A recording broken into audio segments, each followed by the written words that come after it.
Hi guys, na-appreciate ko lahat ng suggestions nyo.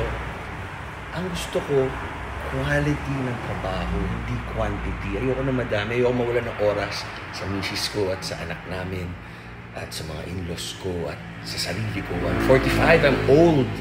Binigay ko na yung buhay ko dyan sa acting. Ang dami mga replay, nakita nyo kung nagalingan nun kayo sa acting ko, nagwapuhan kayo, magandahan sa katawan ko. Thank you, at least appreciate nyo yung hard work. Kung hindi, opinion nyo yun, nare-respeto ko. Tama kayo, mali ako, Match Dr. P. works for you. Ngayon, one time, big time. Pero quality naman.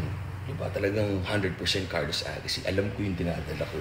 Ganun na ako ka-confident, 30 years sa showbiz. Hindi nyo ako nakikita. So pag nakita nyo ako, panibago, breath of fresh air sa mata. Alam ko yung dinadala ko. Pag may in-endorse ako, pag nag-perform kami ng misis, alam ko yan. Alam nyo naman kung sino yung pinaka-magaling na performer, di ba? Mga daming awards.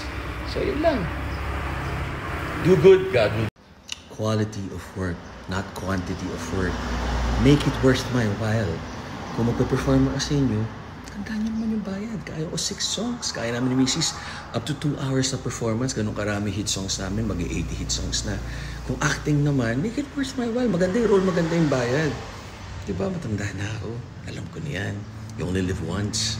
Diba? These few times na nag-enjoy kami ni Mrs. Make it worth our while.